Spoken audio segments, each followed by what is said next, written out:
Baik, lanjut. Ustaz. Apa hubungan Khawarij dengan Wahabi, Ustaz? Apakah sama?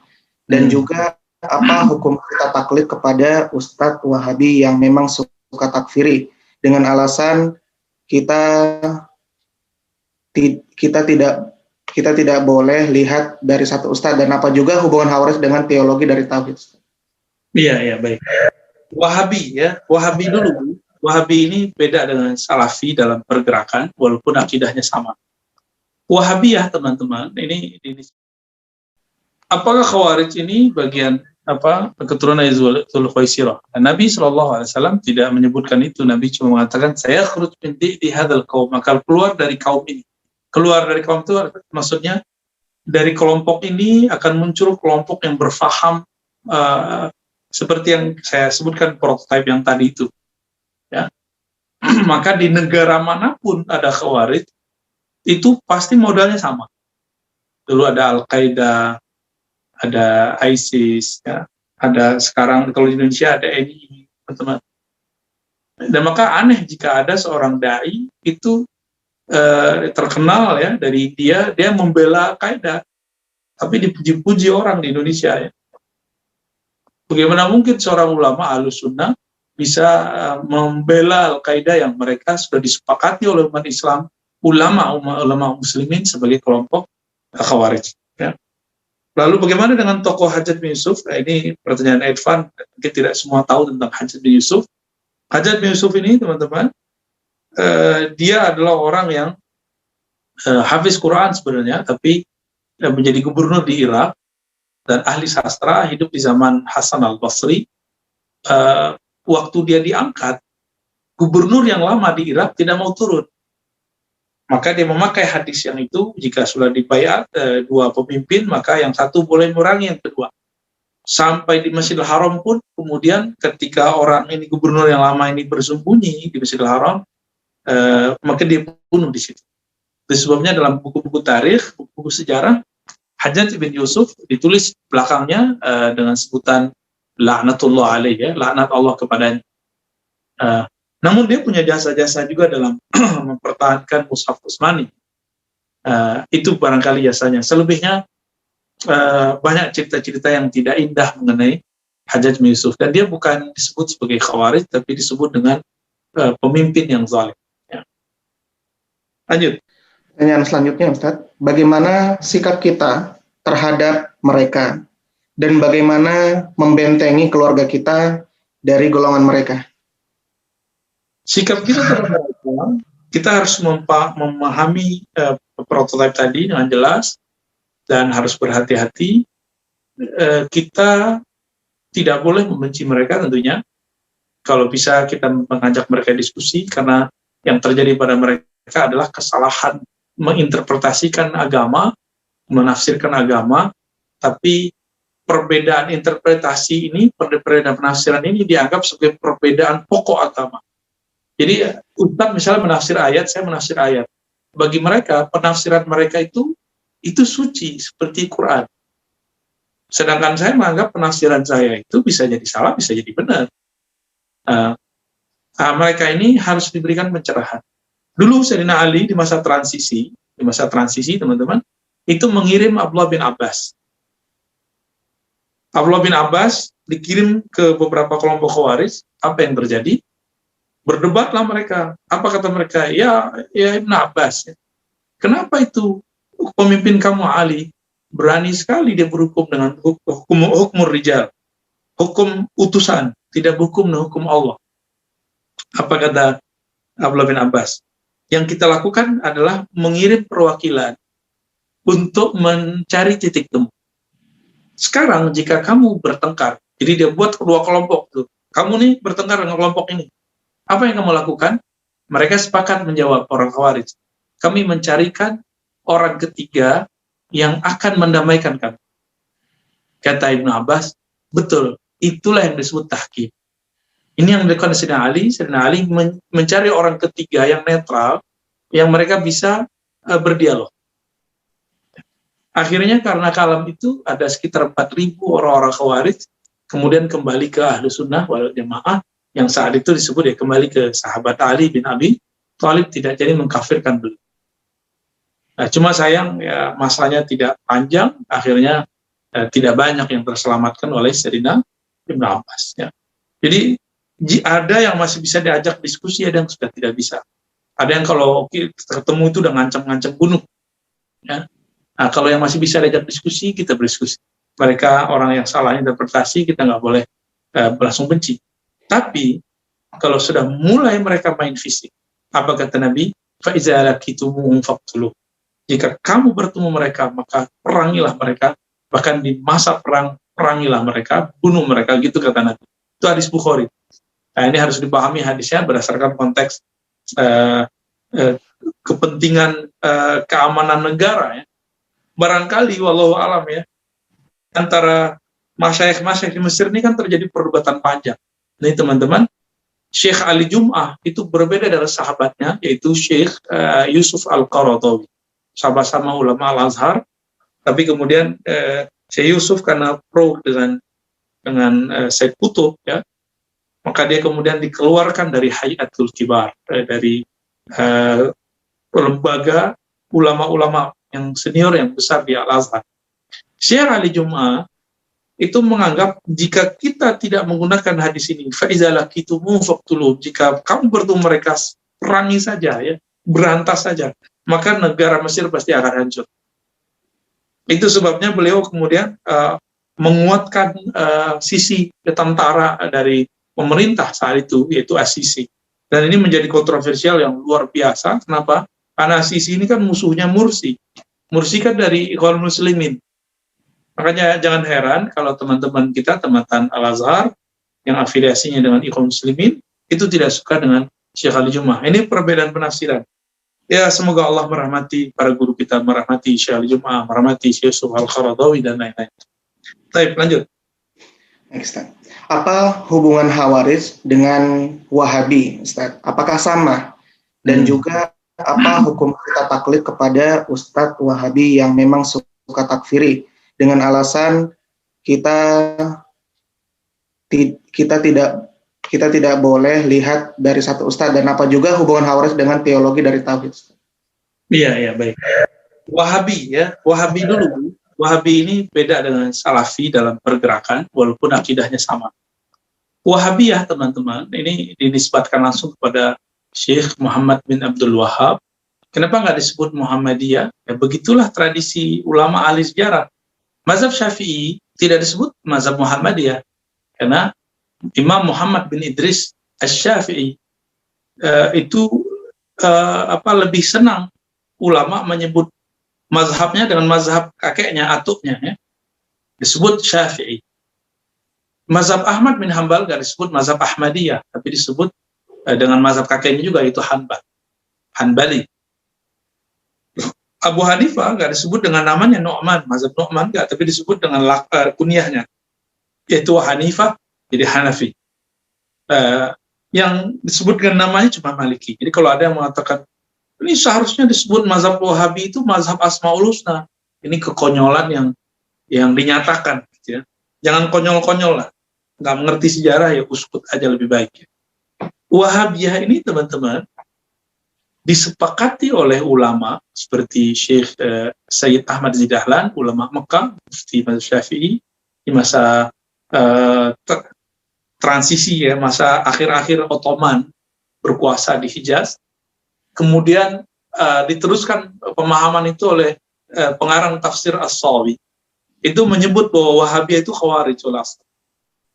Begitu juga ahli fatwa di kalangan ulama Damaskus, namanya Ibn Abidi, itu juga mengatakan Khawarij itu kelompok kelompok Khawarij sekarang itu ya Wahabiyah. Dan juga disepakati oleh beberapa tokoh-tokoh tafsir yang lain, ya. Dan ini oleh Syekh Hadratus Syekh Hasyim Asy'ari juga disebut sebagai aliran yang menyimpang, ya, aliran yang dekat dengan Khawarij. Apa yang fakta dari Khawarij? Khawarijnya Wahabiyah, Wahabi itu keluar dari pemerintahan Turki Utsmani, itu sebenarnya. Tapi mereka menganggap, oh tidak, kami nggak keluar, kami justru mencari apa gitu yang mereka kemudian ngeles di situ, ya begitulah. Ya, wallahu alam. inilah pandangan ulama-ulama kita yang Ahlus Sunnah menganggap Wahabiyah itu Khawarij, karena mereka mengajarkan keluar dari pemerintahan Ottoman, ya, Turki Utsmani. Bagaimana dengan Salafi? Salafi ini kan ada Salafi yang murni, pure Salafi, itu Salafi yang ngaji-ngaji, mereka menyebut dirinya Salafi ilmiah. Ada Salafi yang sudah tidak pure, ya, muta'athir bi'ara muta'addidah. Contohnya ada Sururi, mereka ini Salafi tapi dekat dengan pergerakan Ikhwan, ya. Ada Salafi yang dekat dengan ahli hadis di India, namanya Athariyah. Itu mereka bersanad, tapi mereka nggak menyebut dirinya Salafi, kelompoknya Athari aja. Nah, ini uniknya mereka bersanad. Tapi kalau kita cek, semua sanad mereka itu sanadnya ke Ahlus Sunnah. Jadi ada beberapa teman-teman yang nanya tentang sanad-sanad ulama-ulama Wahabi yang ada sekarang, Salafi yang ada sekarang, ya semuanya ke Ahlus Sunnah. Ke atasnya, ya 2 generasi di atas sudah ulama Ahlus Sunnah, berakidah Asy'ari, bermazhab, lalu Sufi, ya. Lalu ada yang ketiga, nah ini yang berbahaya teman-teman, Salafi yang sama seperti Wahabi yang lama, mereka Salafi jihadis. Salafi jihadis ini berbahaya teman-teman. Kalau saya di disertasi memasukkan ini ke kelompok kedua. Jadi yang pertama murni, yang kedua ini politik reguler, yang kedua ini di luar gerakan politik yang reguler. Kita sebut dengan kelompok jihadis. Kelompok yang menyerukan jihad tapi tidak pada tempatnya. Nah, ini yang terjadi pada ISIS, pada Al-Qaeda, dan lain sebagainya, ya. Gitu kira-kira. Nah, kita terhadap Salafi kelompok pertama dan kedua kita masih bisa berdialog teman-teman. Tapi kelompok yang ketiga nggak ada ampun, ya. Pemerintah pun dimanapun, negara manapun harus mencoba untuk memberantas kelompok yang ketiga ini, karena ini berbahaya, karena mereka menghalalkan darah siapa saja yang berbeda faham dengan mereka, terutama pemerintah, terutama aparat-aparat pemerintah seperti syurtoh dan askar, itu yang ditulis oleh kelompok ISIS dalam 20 pokok akidah ISIS, itu seingat saya nomor 10-11-nya halal darah para penguasa dan aparat-aparatnya seperti tentara dan polisi. Itu disebutkan dalam akidahnya ISIS. Saya masih ingat. Ya, tafadhol, lanjut. Baik, Ustaz. Pertanyaan berikutnya mungkin sudah terjawab secara substansial, Ustaz. Cuman alangkah baiknya tetap dibacakan. Bagaimana dengan akidah dari kelompok Taliban? Apakah Khawarij juga atau neo-Khawarij? Ya, sama. Al-Qaeda, Taliban, sama. Ya, mereka Khawarij juga. Kalau pengakuan dari gerakan Mujahidin yang dulu bergabung di sana, mereka juga bingung. Taliban ini datang dari mana? Tapi Taliban itu Khawarij bonekanya Amerika. Jadi negara-negara Barat yang mereka campur tangan di negeri Islam itu sudah mempelajari. Kalau ingin menghancurkan umat Islam, nggak perlu lagi kita ikut perang. Gimana caranya? Taliban ini masih tesis yang lama. Kita ikut perang memerangi mereka. Tapi berkembang mereka dapat pemahaman. Kalau ingin menghancurkan negara Islam, menghancurkan umat Islam, maka buatlah mereka perang dengan mereka sendiri. Yaqtul ba'duhum ba'dha. Mereka saling membunuh satu sama lain. Nah, ini yang saya khawatirkan. Semoga di negeri kita nggak terjadi. Tapi kalaupun terjadi, apa boleh buat? Mulai hati-hati teman-teman dalam berburu, jangan sampai kita terjebak kepada Khawarij ini. Menghalalkan darah sama muslim cuma karena perbedaan politik, perbedaan kecenderungan politik. Ya, nauzubillah min dzalik. Ya. Ustaz, bagaimana sikap kita bergaul dengan kawan yang terkontaminasi berpaham Khawarij dan bagaimana membuat mereka menyadarinya? Kalau seperti Bani Israil, Nabi SAW, ya, kalau mengingatkan kita dari Quran itu jelas sekali bahwa Allah Tabaraka wa Ta'ala mengingatkan supaya mereka mengingat nikmat-nikmat yang Allah berikan. Coba bandingkan dengan negara yang kita selama ini elu-elukan. Ya, misalnya kita melulukan negara A. Oh, itu Islam itu. Coba aja bandingkan dengan negeri kita. Lebih Islami kita kok. Ya. Antum nih pergi haji. Seharusnya haji itu di atas 60 juta loh teman-teman, satu orang. Di atas 70 lah. Tapi di Indonesia, negara karena mencoba untuk memutar uang itu, cukup jadinya 30 juta. Jadi negara kemudian nombokin kita. Kita nggak usah bayarin lagi petugasnya, dan segala macamnya lah. Itu murah sekali, sangat murah. Ya. Bagi orang tajir kan tinggal bolak-balik aja di itu. Lalu negara kita, alhamdulillah kan negara kita kalau nikah sudah Islami pakai KUA. Ya. Tinggal yang belum nih hukum jinayah sebenarnya. Dan ini diakui oleh Dr. Ali Mustafa Yaakob dulu ya. Ali Mustafa Yaakob dulu. Bahwa Islami dalam bab sosial sudah, dalam bab administrasi sudah mulai Islami. Meskipun di sana-sini ada kekurangan pasti. Tapi jinayah ini masih dalam perdebatan. Misalnya hukum potong tangan. Apakah mesti hukum potong tangan? Ini terjadi perdebatan panjang di antara mereka, ya, dan kita nggak usah bermimpi sekarang. Ya, hukum-hukum itu nanti itu di zaman Al-Imam Al-Mahdi. Kalau Al-Mahdi keluar, baru ntar semua hukum itu bisa diterapkan.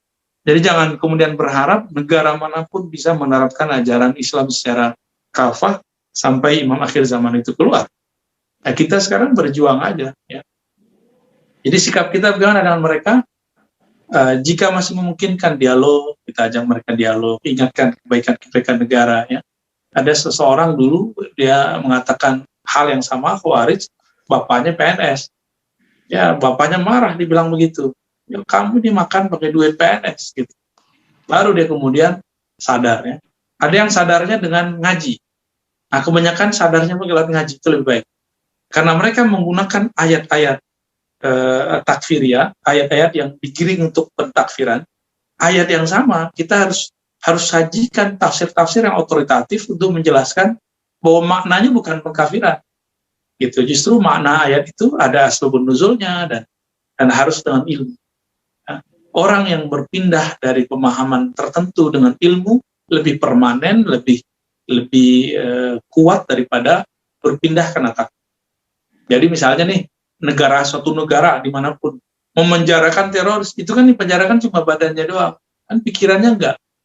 Maka harus ada usaha dari badan tertentu di negara mana saja untuk membersihkan cara berpikir mereka. Harus ada timnya yang ahli-ahli. Kira-kira begitu. Ya, wallahu a'lam. Lanjut. Apakah ideologi sesetengah golongan ahbas yang gemar mengkafirkan kelompok selainnya juga merupakan pemahaman Khawarij? Ya, ini unik teman-teman. Ada namanya Syekh Abdullah Al-Harari. Beliau orang Habasyah, maka disebut Al-Habasyi. Lalu musuhnya menyebut dia dengan Ahbas. Ya. Abdullah bin Harari Al-Habasyi ini dia ahli hadis, ahli fikih, ahli akidah. Bahkan dia mengerti tasawuf. Tapi beliau ini punya pandangan yang agak sedikit keras ya, terhadap siapapun yang berbeda, hatta mereka sama-sama ahli sunnah. Beliau kan dapat sanad dari Sidi Abdullah Al-Umari, ya, berarti masih ahli sunnah juga. Syekh Abdullah Al-Harari ini punya kitab dengan tim-tim muridnya namanya At-Tahzir Syar'i Al-Wajib. Di situ beliau mentahzir, mewarning, mewaspadai, hati-hati terhadap pemikiran dan tokoh. Dan saya kaget ternyata Imam Ghazali pun itu ditahzir.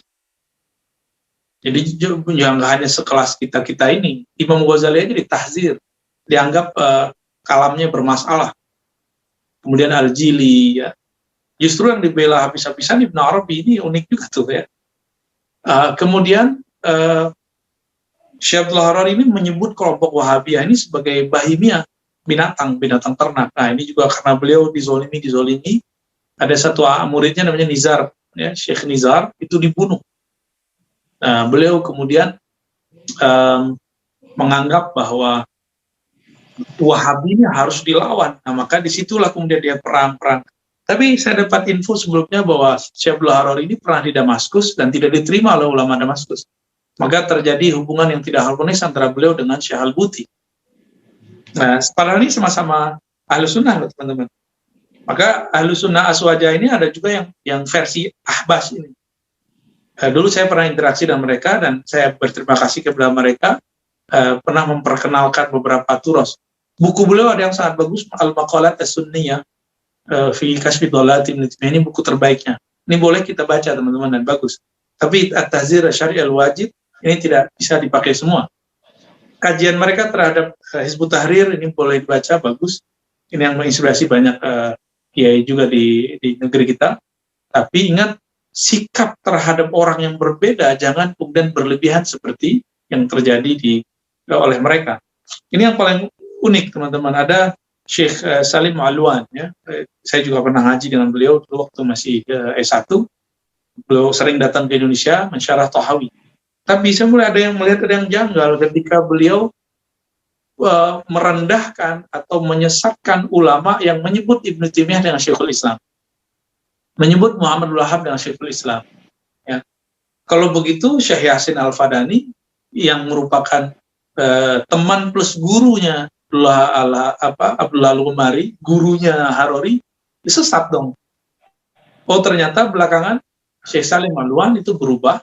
Beliau mulai belajar kepada murid-murid Syekh Yasin, salah satunya guru kita di Jakarta, Kiai Ahmad Marwazi. Jadi dulu teman-teman ada buku namanya Mafahim Najim At-Tasahah. Syekh Said Muhammad Ali Al-Maliki menyebut Muhammad Wahab dengan kalimat Syekhul Islam, karena mengikuti beberapa gurunya seperti Syekh Yasin Al-Fadani di kitab sana menyebutnya Syekhul Islam. Dan salah, Syekhul Islam kan banyak, ya. Tapi bagi mereka itu tidak boleh mengikuti fatwa Ibnul Ala Al-Bukhari yang mengatakan kafir orang yang mengatakan Syekhul Islam Ibnu Taimiyah atau belakangan Syekhul Islam Muhammad Abdul Wahab. Jadi kelompok Ahbas mengambil aliran Aswaja yang Ibnu Ala Al-Bukhari itu, bukan yang versi Imam Subki. Nah, saran saya ya untuk belajar debat kita belajar ke mereka, tapi untuk pendirian dalam ya ada yang perlu diringankan, disoftkan sedikit dari pemahaman Al-Hasid, ya. Barakallahu lahu, ya, semoga Allah merahmati Syekh Abdullah Al-Harari dan menutupi aib-aib. Amin ya rabbal alamin. Amin. Ustadz, pertanyaan berikutnya yang saya lihat sudah terjawab secara substantif tadi, mungkin tetap saya bacakan nanti bisa saya tanggapi. Apakah pada zaman sekarang kelompok Khawarij itu ada? Jika ada, bagaimana kita mengetahui dan menghindar dari kelompok-kelompok yang menyimpang seperti itu? Ya, lanjut. Lanjut, kan sudah jawabnya. Ingin bertanya, apakah yang benci pemerintah saat ini bisa disebut sebagai Khawarij? Benci, kritik silakan, tapi jangan mengajak bugot, ya, jangan mengajak berontak. Kalau tidak sepakat, kritik aja. Kritik dengan keras boleh, kritik dengan lembut boleh, kritik dengan media boleh, silakan. Tapi jangan terjebak kepada sibabul muslim fusuk, caci maki. Kritik aja. Bahkan kritik itu sangat dibutuhkan di negara-negara demokrasi seperti kita, itu sangat dibutuhkan kritik. Kecuali antum tinggal di negara-negara tertentu di Arab sana, ya, kritik dikit masuk penjara. Khotib-khotib di kita kan bebas mengkritik. Jadi biarin aja kan. Di negara-negara luar kita itu khotib itu ada teksnya, teman-teman. Saking nggak bisanya khotib-khotib itu bebas. Jadi kebebasan berbicara itu sudah diberikan di negeri kita semenjak dari zaman Soekarno, Soeharto, sampai B.J. Habibie, apalagi zaman Gus Dur. Gus Dur boleh disebut itu puncak kebebasan umat Islam, ya. Karena kalau diukur-ukur teman-teman, orang yang ulama yang paling dapat korban di zaman-zaman Soeharto, zaman PKI siapa? Itu ulama-ulama yang mengikuti Syekh Hadratus Syekh Hasyim Asy'ari. Kiai-kiai di Madiun dibunuh, Surabaya dibunuh, di Tuban dibunuh, di Kediri dibunuh. Itu mereka dipantai di mana-mana. Tapi yang paling legowo sekarang kan mereka juga, ya, orang-orang Nahdien ini. Nah, makanya saya salut juga dengan mereka karena mereka sanggup tidak menjadikan sejarah gelap itu kemudian menjadi baper. Enggak, mereka move on, ya. Kita lihat seperti itu. Cuma mungkin ada beberapa yang kita anggap terlalu dekat dengan pemerintah sehingga membenarkan apapun sabda-sabda pemerintah ini. Enggak, teman-teman, kita tetap harus mengawal pemerintah dengan kritik-kritik yang membangun, tapi jangan kemudian mencaci maki. Ya.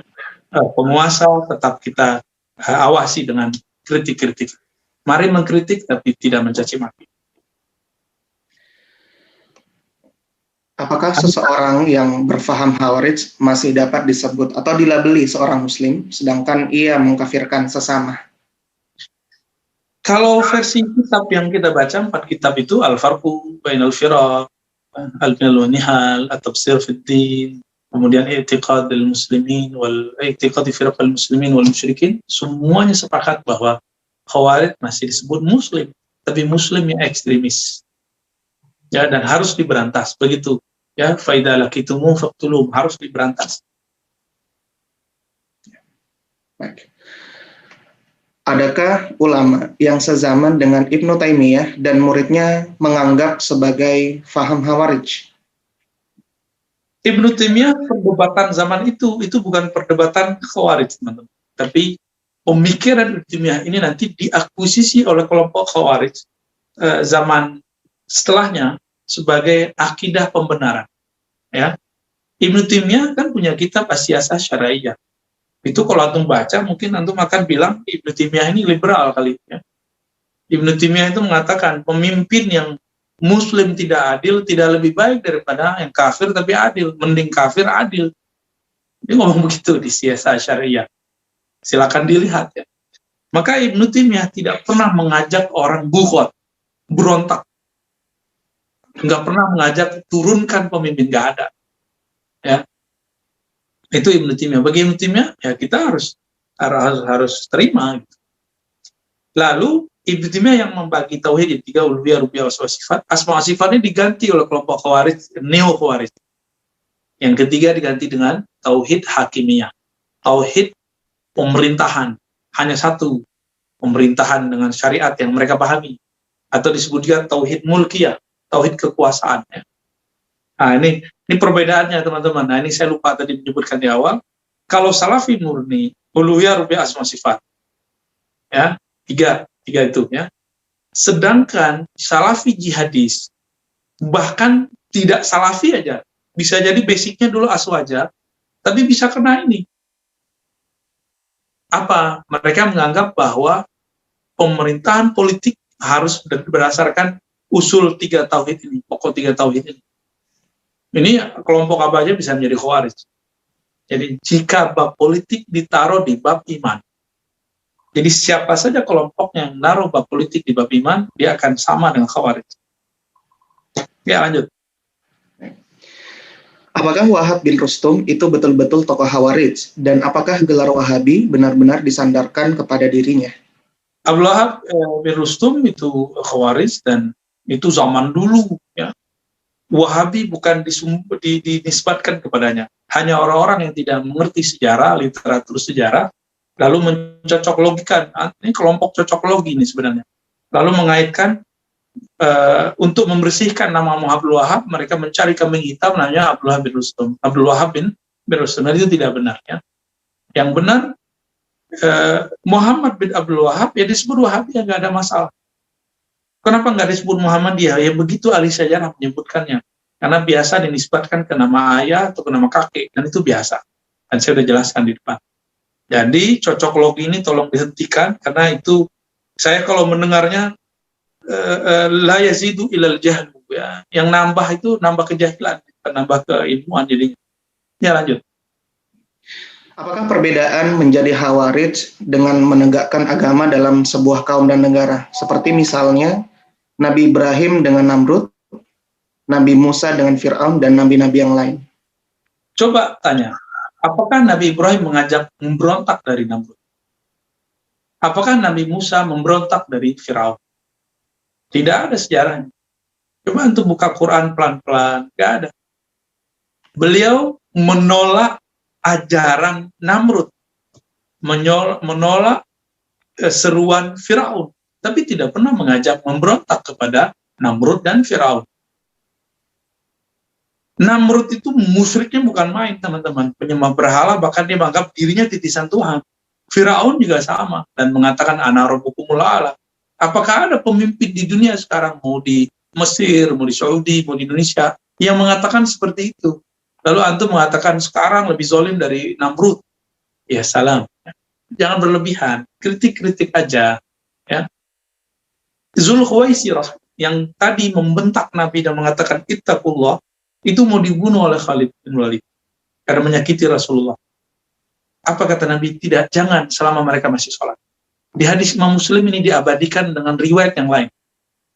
Jadi ada sahabat bertanya, wahai Rasulullah, jika pemimpin sudah zalim, apakah kami boleh memerangi mereka?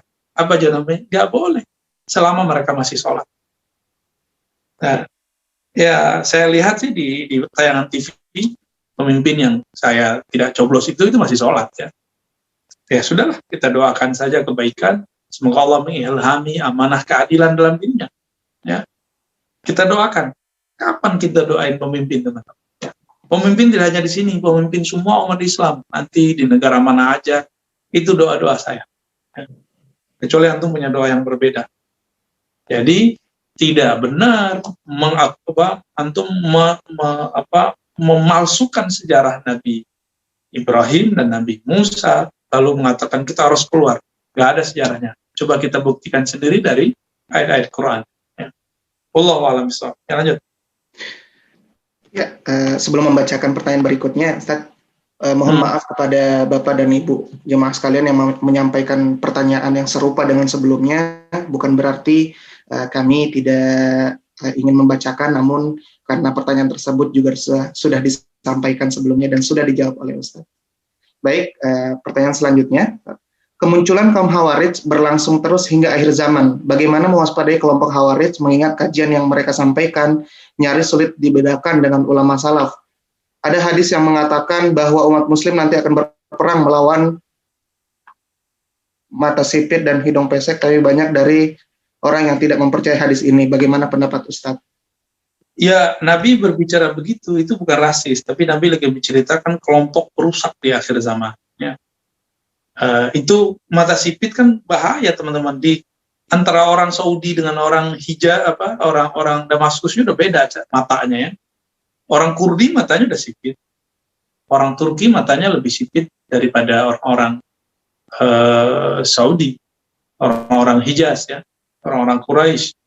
Orang Indonesia lebih sipit lagi, orang Cina lebih sipit lagi.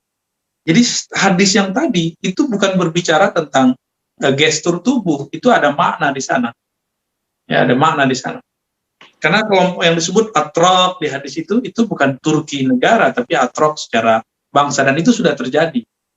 Kelompok yang dulu menghancurkan Baghdad itu kan sudah terjadi. Itu mereka keturunan Atraq ya. Bukan Turki yang sekarang, tapi Atraq yang sukunya hampir sama. Banyak penjelasan mengenai hal itu, dan ini sangat sensitif, kita nggak boleh rasis. Kalau kita bilang sipit, ya kita juga sipit, jangan-jangan kita keturunan sipit ya. Antum kalau pergi ke pesisir di Jawa ya, kemudian pesisir di Sumatera, terutama Palembang tuh ya, yang Sungai Musi, itu rata-rata sipit, dan orang Indonesia Islam. Kalau ketemu kita kira di Cina tuh ya, tapi ternyata bukan, dia orang Indonesia, kira-kira gitu. Maka saya menghindari penafsiran itu, barangkali ini sudah terjadi dulu atau bahkan akan terjadi lagi. Yang paling jelas itu hadis Khawarij yang Nabi katakan iman mereka gak tembus sampai ke dada. Ini prototipenya sudah jelas. Jika bertemu maka perangi. Jadi sangat jelas. Dan Nabi mengatakan ketika beliau berdoa agar umat tidak tidak terjadi perpecahan, tidak diaminkan oleh Jibril. Karena suratan takdir kita adalah itu. Justru yahliku ba'duhum ba'dhan, mereka saling bunuh-bunuh. Dan siapa yang saling membunuh ini, teman-teman? Yang membunuh itu adalah kelompok Khawarij. Nah, kalau bahasa lainnya, Khawarij itu jadi PR terbesar umat Islam di akhir zaman karena menjadi kaki tangannya Dajjal. Yang ingin menghancurkan umat Islam melalui tangan umat Islam itu sendiri. Jadi kita nggak usah kaget nanti jika orang-orang berpakaian agamis, tapi kemudian menyerukan bunuh sesama orang yang berpakaian seperti dia, cuma karena perbedaan faham tadi.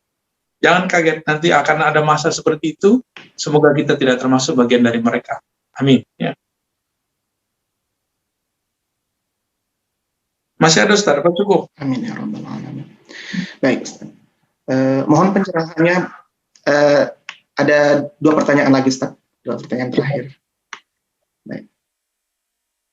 Mohon pencerahannya, Buya mendengar Syekh Said Mamduh tidak menerima riwayat dari Sayyidina Muawiyah disebabkan kejadian konflik dengan Sayyidina Ali.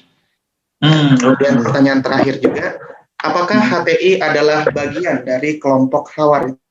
Masya Allah.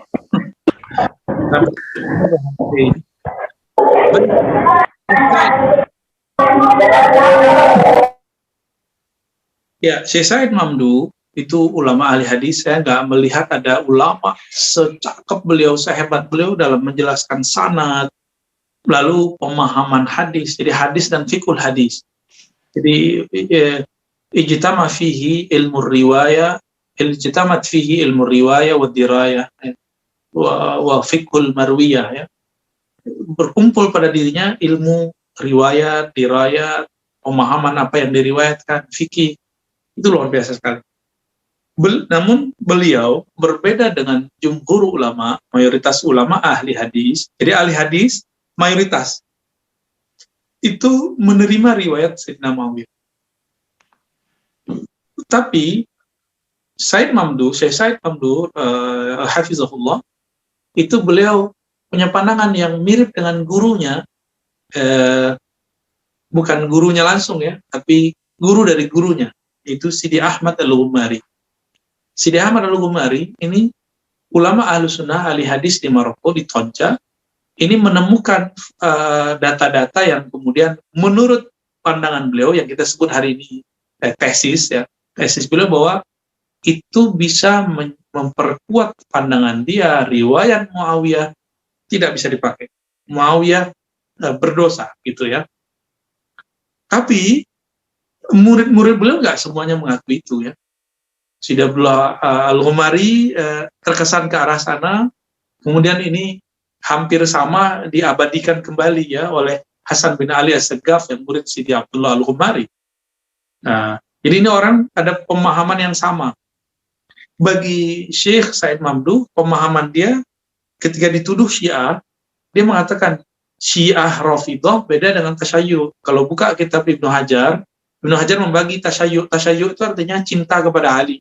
Cinta kepada Ali ada yang positif, ada yang negatif.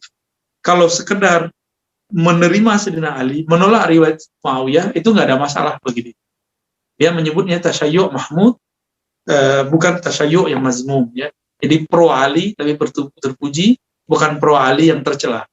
Pro Ali yang tercela itu mencaci maki Muawiyah dan sahabat-sahabat yang lain ya. Nggak hanya menolak riwayat.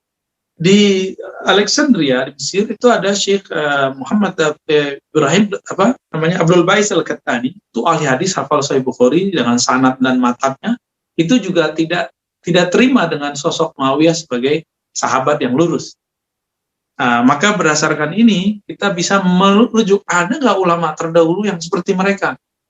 Ternyata kita menemukan bahwa kayak Imam Ibnu Huzaimah, ya, Ibnu Huzaimah ini yang baru meninggal, salah satu pimpinan di IKI, ya, rektor IKI, Ibu Huzaimah. Kalau ini Imam Ibnu Huzaimah. Imam Ibnu Huzaimah, dia menganggap Utsman lebih tinggi dari Ali. Tapi kemudian tidak membahas tentang persoalan Muawiyah. Ya. Jadi dulu perdebatan tasyayyu' itu sampai ke sana memang.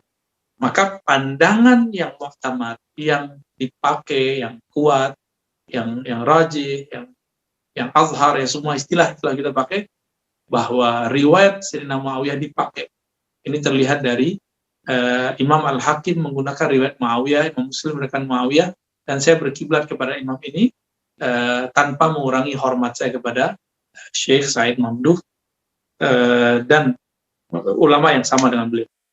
Tentang HTI, Hizbut Tahrir Indonesia adalah perpanjangan tangan dari HT, yang mana HT teman-teman mereka terinspirasi awal dari Syekh Hasan Al-Banna, lalu mereka menganggap tidak puas, lalu buat sendiri Hizbut Tahrir gerakan oleh Syekh Taqiyuddin Nabhani. Tamatan Azhar, akidahnya tadi ahli sunnah wal jamaah, tapi kemudian ada beberapa yang dicatat oleh beberapa ulama bergeser, terutama dalam bab takdir, ya, mereka menolak takdir, kemudian bab politik yang paling penting. Dua itulah. Itu sebabnya di Yordan, tempat lahirnya HT, itu HT dianggap terlarang. Di Mesir terlarang, di Saudi apalagi, ya. Di Damaskus, di Suriah apalagi, di Lebanon apalagi, di Maroko begitu juga, di Tunis begitu juga. Lalu kenapa kita kemudian membiarkannya? Kita termasuk telat, teman-teman, dalam bersikap terhadap Hizbut Tahrir, ya, sangat-sangat telat. Jadi apa yang dilakukan oleh negara kita melarang itu bagi saya tidak hal yang baru. Ulama-ulama di Saudi sudah lama menganggap Hizbut Tahrir ini sesat. Nah, saya tidak sampai mengatakan mereka sesat. Saya cuma mengatakan bahwa Hizbut Tahrir ini memiliki interpretasi politik dan takdir yang bergeser dari jalur kebenaran yang seharusnya. Yang itu sebenarnya bisa diperbaiki. Sangat-sangat bisa diperbaiki. Orang-orang Hizbut Tahrir ini kan nggak pengen juga sesat. Mereka itu pengen benar, cuma pemahaman yang ditafsirkan itu kok hanya merujuk ke Taqiyuddin Nabhani, Nizami, siapa lagi itu namanya. Apakah mereka Khawarij? Ada Hizbut Tahrir yang dekat ke Khawarij, ada Hizbut Tahrir yang masih bisa berdialog dengan kita. Ya, lebih kurang itu Ustaz. Wallahu alam. Saya minta ampun kepada Allah dengan kalam-kalam yang kita lafazkan. Semoga kalam-kalam ini Allah ridhoi dan pemahamannya dibawakan keberkahan. Amin ya rabbal alamin. Demikian dari saya Ustaz. Subhanakallahumma wa bihamdika asyhadu an la ilaha illa anta astaghfiruka wa atubu ilaik. Assalamualaikum warahmatullahi wabarakatuh.